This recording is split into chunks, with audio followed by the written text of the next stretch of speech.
Women over 50 need over 100 grams of protein per day.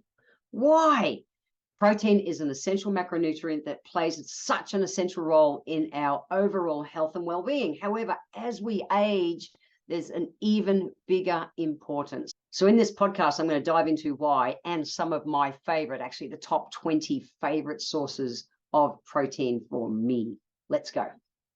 So the first one we actually need it for. We need it for promoting muscle. You know, I learned about the importance of keeping my muscle as I age decades ago when I studied as a naturopath. And one of the biggest reasons for me is I want to keep my muscle is so that I want to do things like prevent Alzheimer's. I want to make sure I've got enough muscle percentage, lean muscle percentage, to be able to squeeze all my blood vessels to pump the blood up to my brain, to make sure that my brain is constantly being oxygenated and just fed.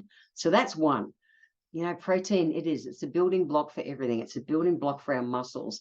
And consuming enough is just so vital of women of any age, but really particularly in women who are exercising and or not exercising much, even going for a walk. It's really important to make sure that we're getting enough so that our body can do things like repair damaged tissues, build that muscle, and just protect ourselves in general against things like muscle loss as we age. I see women who hit their 50s and 60s and that postmenopausal and perimenopausal, that they're finding it's harder for them to lose weight. They're gaining weight as they're aging. And when I really look at them and look at the diet, the very first glaring part that I see generally is two. One, they're not drinking enough water. That's one. The second is that they're not having enough protein to help them put on enough lean muscle. Now, the only way you're going to get your metabolism turned on is to have more muscle than fat. And so we've got to be doing things. And you don't have to go to the gym and flog yourself. That's not what it's about. But even with that incidental exercise, having the right amount of protein, and with most people, I know in all the latest anti-aging books, you know, Dr. Peter Attia and those kind of guys who are researching the research on what we need as we age, the big one, their numbers they're saying nowadays, as a naturopath, we've always said about 1.8 grams of protein per kilo of body weight is what you're aiming for. Now they're saying it's as high as 2.2 grams for our body to age well and retain lean muscle for so many benefits. It's 2.2 grams per kilo. So if you're 60 kilos, which used to be the average size woman, 60 kilos, that's 120 grams. It's big. That's a lot of protein, okay? And you can do it. I'm going to give you lists of some of my favorite proteins to see where you can do it. But it's huge. The other thing is that protein has a higher thermogenic effect than fats and carbs in our body. So it takes more energy to digest it, which is all part of how it starts working with metabolism as well. When your body is literally loaded with good quality protein, in balance, we still need fats and carbs. I just want to say that too. These diets, the keto things where you're just eating protein, I don't agree with it. And I've done whole podcasts on that. Okay. But we want to make sure we're having protein-rich foods even because it helps us to control our appetite. We are more satiated when we're having good feelings of fullness and everything when we are having the right balance of protein in our eating plans. For our hormones as well, adequate amounts of protein absolutely supports the synthesis of hormones, including things like estrogen, progesterone, and insulin. Super important. It's good for, it's what we use, or protein is the building blocks for things like hair, skin, and nails as well. Having your 100 grams of protein at least a day, also it's helping to supply those amino acids, the building blocks, to help the collagen synthesis, improve our skin elasticity as we age, and strengthen our hair, skin, and nails. So, it's not about, I don't think it's about aging well to look pretty or anything like that. I want to age strong, fit, and healthy so that my health span versus lifespan. Lifespan is where you can last for, plenty of time, live long, however, not live healthy.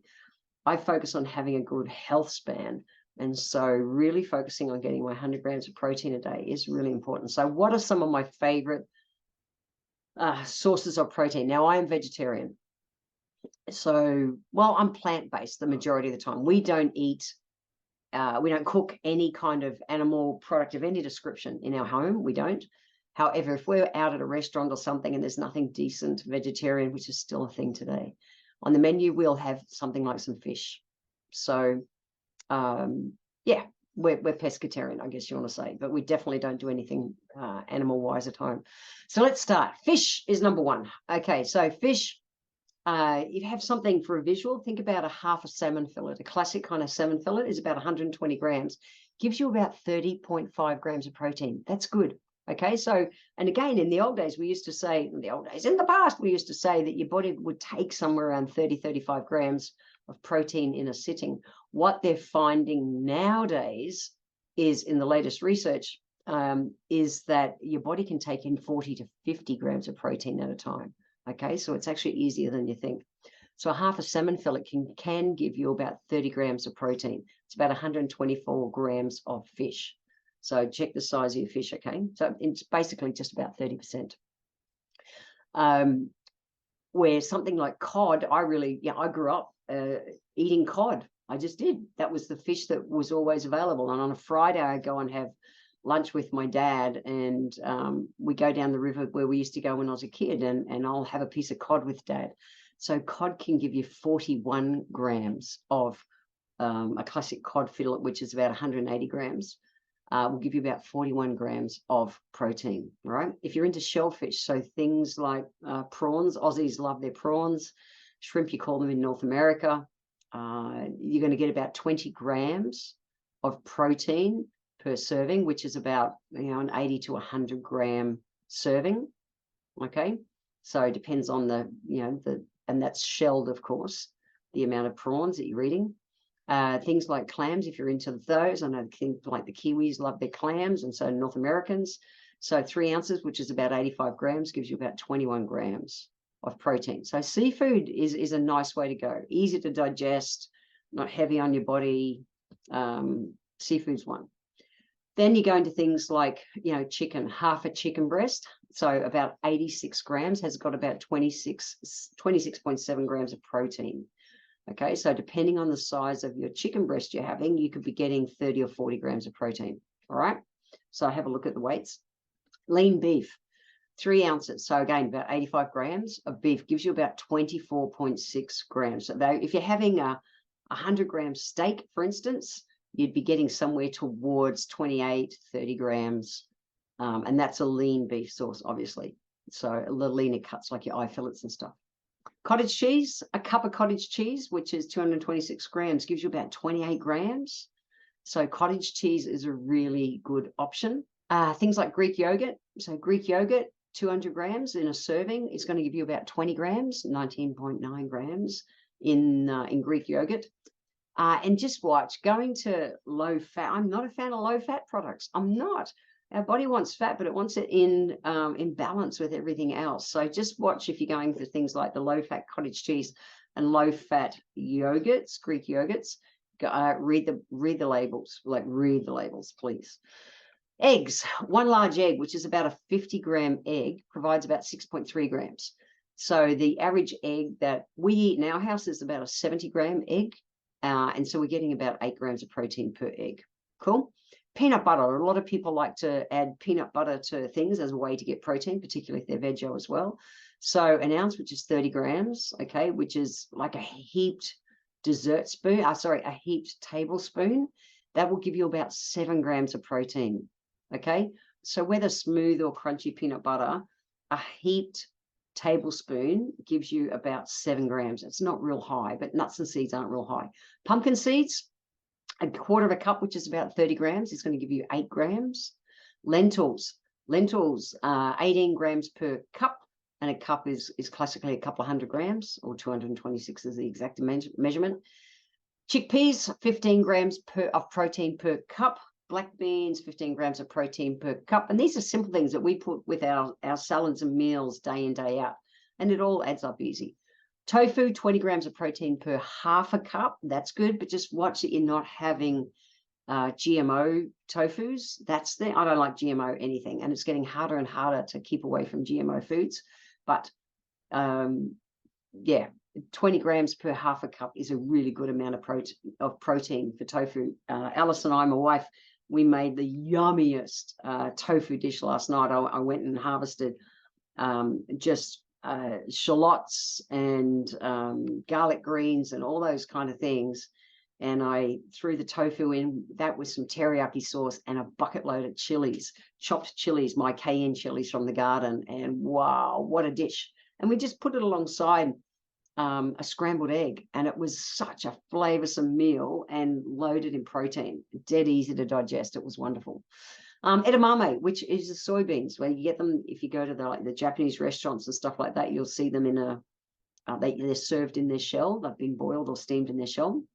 So 17 grams of protein per cup, but that's shelled, not counting the weight of the shells as well. Hemp seeds, a lot of people are fans of hemp seeds nowadays, can be a rich source of omega-3s. You just got to watch that you're not heating it, because the omega-3s, they go, this is great for omega-3s. If you go and cook with it, heat it up, you're going to lose that.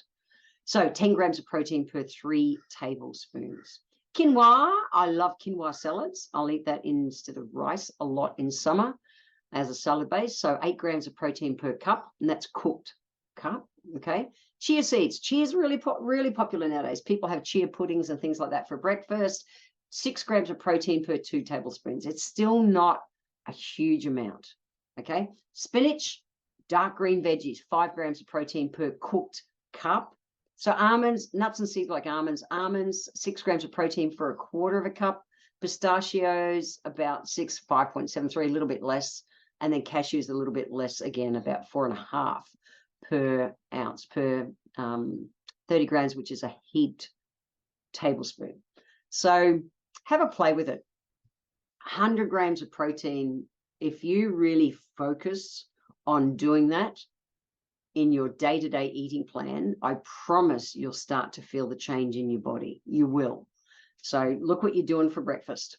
Look what you're doing. Yeah, morning tea. I'm a 1 or 2 eggs a day, boiled eggs. We always have a stash of boiled eggs in the fridge. Salads and things, black beans and lentils. If I'm going to make a pasta, I'll use red lentil pasta. I'm getting 20 grams just from the pasta without anything else I put to it. You can buy that in just the regular supermarkets nowadays. So if yes, you can do it if you'll do it same easy if you're using meat, but if you are vegetarian or vegan, you can also pick up that 100 grams. It just takes a bit of focus to be mindful that the benefit is there for you to do it. Okay, we want to age strong, fit, and healthy. We do, and strong women totally stay young. So the place to start, your marker is at least 100 grams of protein per day. So if you want to go to the show notes and have a look at that list of all those foods and their protein amounts, head to the show notes are always at my website, which is www.healthylifehacks.com.au. Have fun eating more protein. Yeah.